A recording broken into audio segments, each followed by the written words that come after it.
Welcome to another episode of the For the Love of Cricket podcast with Jim and Akim. Today we'll be reviewing the game played earlier between India and New Zealand. We expected it to be a very exciting encounter.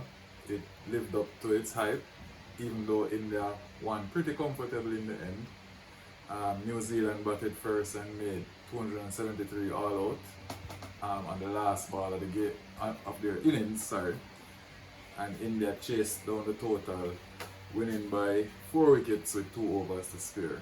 What's your take on the game? I think it was a very efficient performance from India. We both backed them to win the game, and I believe that they executed. New Zealand batted fairly well, but a total of 273. You always thought that it probably would not have been enough against India unless they would have been able to get early wickets inside the power play. They weren't able to, and India ended up cruising home, so that's how it went. Conway made a duck.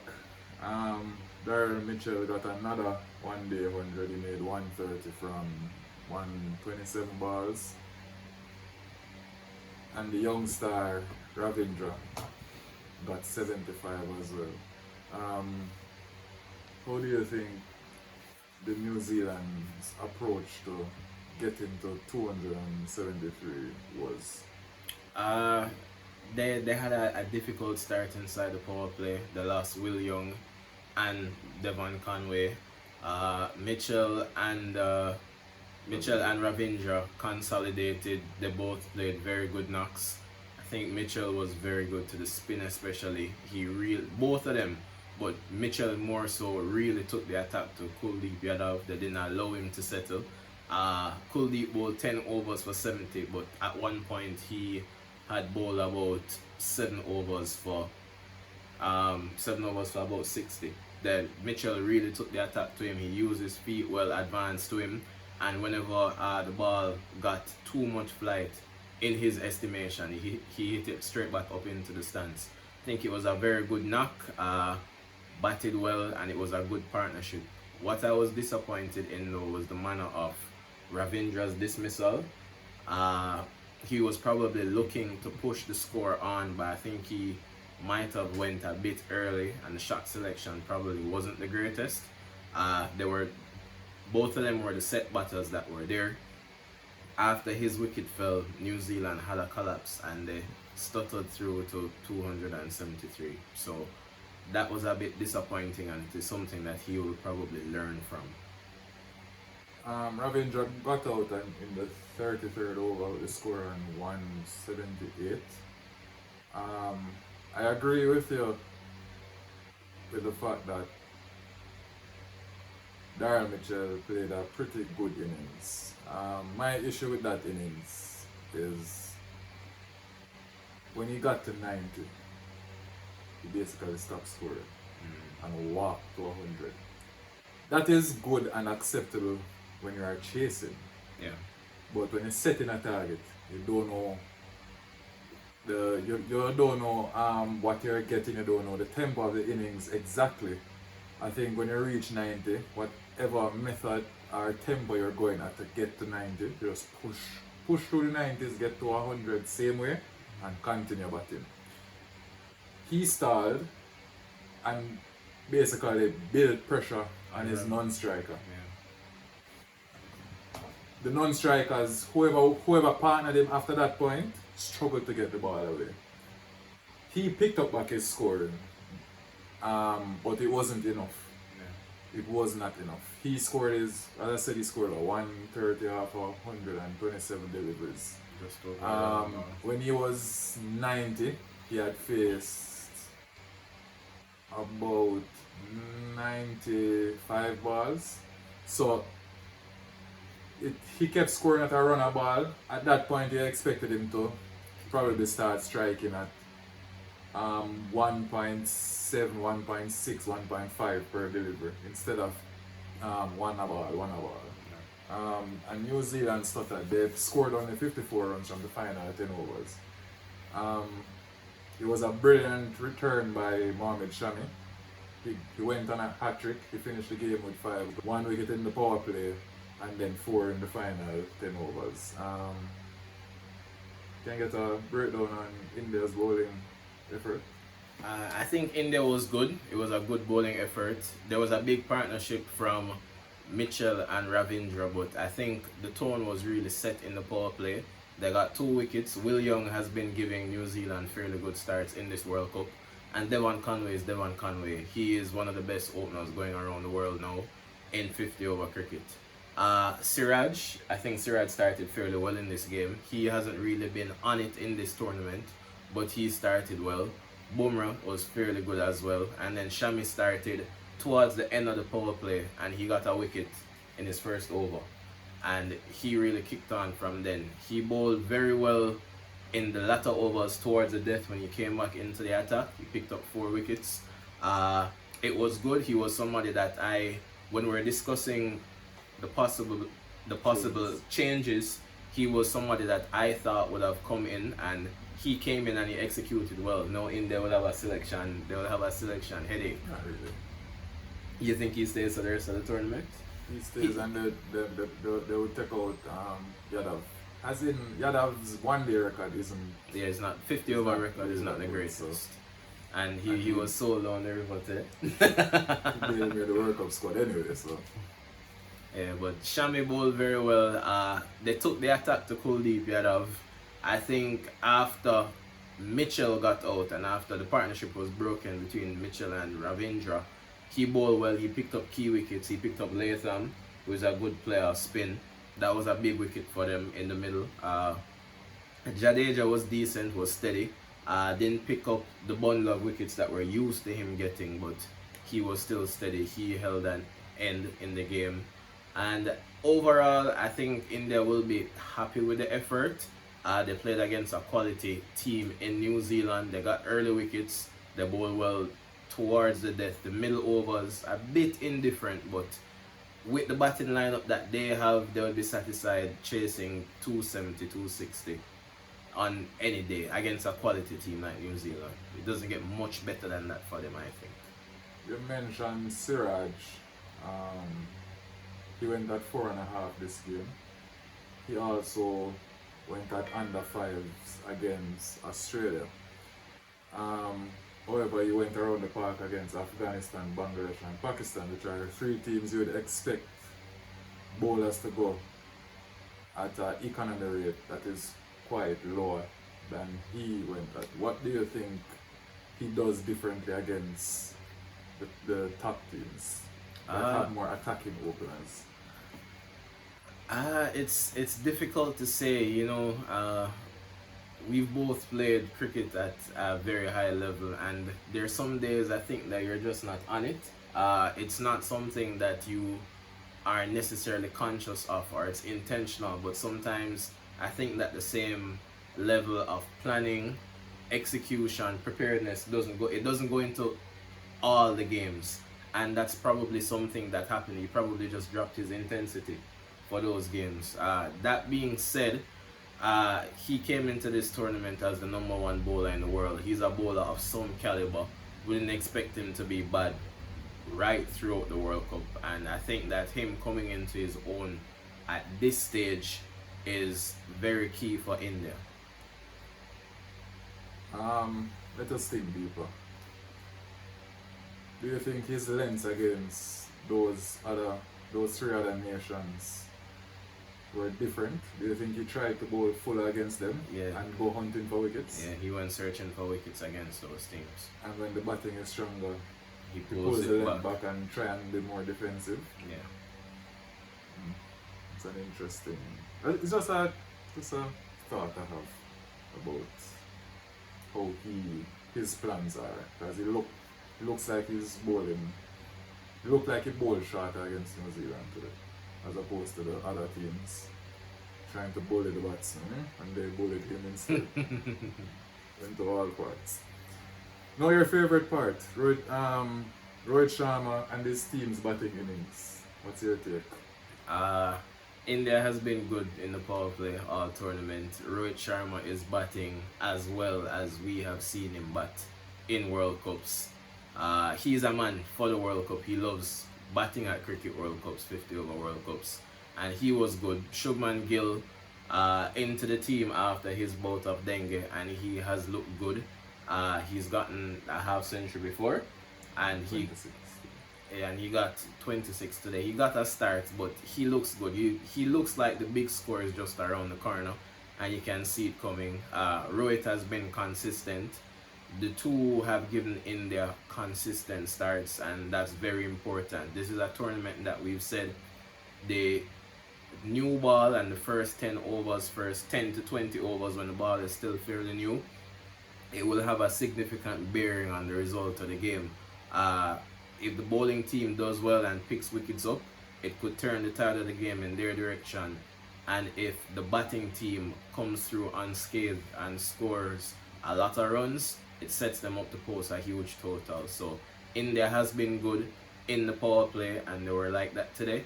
And then the king of the chase was the king of the chase once again. He would probably be slightly disappointed that he missed out on a century, but he looks very good. Ominous for all the teams that he's going to play against. He's in very good form. So Team India just looking good.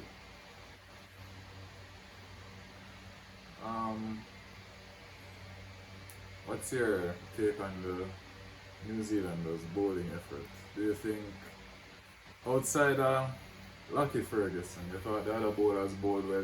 Was it just a case that they didn't have enough runs? I think that they didn't have enough runs. There was a chance that was put down early out off Rohit Sharma. If that chance was probably taken, it could have shifted the balance of the game a bit. When you look at India's lineup and when you look at their team today, they had Shami batting at 8. So they had a fairly long tail, and New Zealand would probably have thought that if they could make early inroads into the Indian batting, Shami at 8 is not the greatest player. Jadeja at 7, this is probably the first or second knock that he's gotten in the tournament. He hasn't faced a number of deliveries as yet. So they probably thought that if they could get through the first 4 or 5 batters, that they could have a fairly good chance at the game. They didn't take the chance that they produced early out, and it turned out to be a walk in the park for for India. That being said, I just think it was a case of them having not too many runs. Not enough runs, I should say. At 40 overs, there were 220, 223. And as I said earlier, they only made 54 of the last 10. Normally, going into that last 10, they want at least 80. Especially with the platform that was set by Mitchell and Ravindra. They batted for a number of overs. And they were 4 down at that point? Yeah. 4 down at the 40th over mark. You really have to kick on from there. With Latham and Mitchell at the crease at that point. Your take, Lucky Ferguson was the man match in their last game. Your take on his bowling effort today? He went for some runs in this game. Lucky is bowling at high 145s and above, up to 150 in some cases.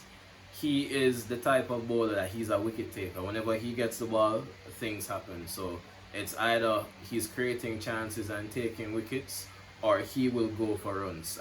We've seen him be the enforcer for New Zealand in this World Cup. He's generally the man that bowls in the middle overs when the 4 fielders are out, and he tries to push the batters back. He bowls a mix of sharp balls, and then he tries to bring the ball up and get batters out, LBW and clean bowl. He got Shubman Gill out today with a sharp ball, but he went for a bit of runs as well.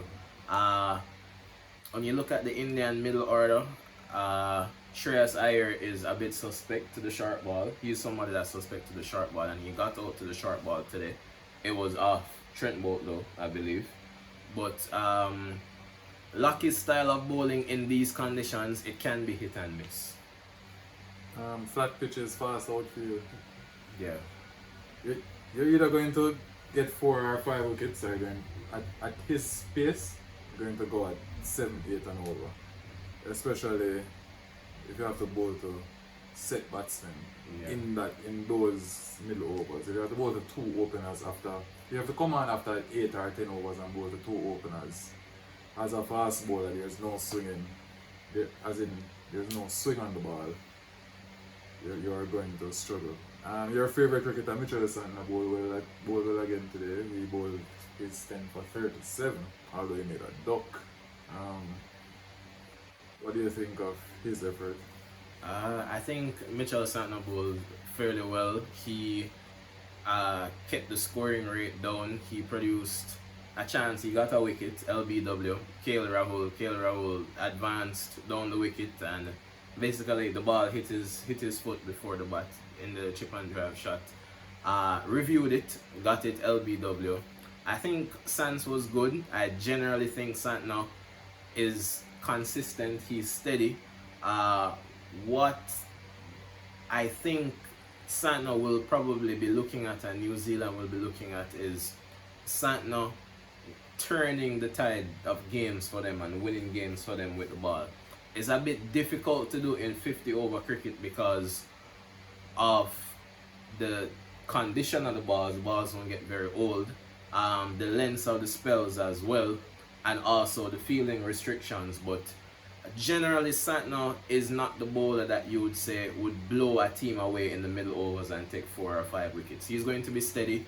He's going to bowl his 10 overs for 40 to 45 runs, and he's going to pick up 2 wickets. In the game today, New Zealand probably needed somebody that would have turned the tide of the game. When you look at their bowling lineup, that bowler probably would have been Lockie Ferguson, Trent Boult, or Matt Henry. Neither of them were able to do that today, so I think Santner bowled well, and it was still a creditable performance, but not enough scoreboard pressure probably. So, only India is an unbeaten team in the World Cup at this moment. They sit comfortably at the top of the table. At the rate they're going, it looks like they'll get through their 9 group games unscathed. You mentioned earlier that their middle and lower order hasn't been really tested because of this. The top order is doing its job. Besides the game where they had that mini collapse early against Australia, they have dominated against all bowling attacks. New Zealand have now lost 1. They were an unbeaten team as well. Do you see any changes from this last week? And they just continue with the same 11 going forward?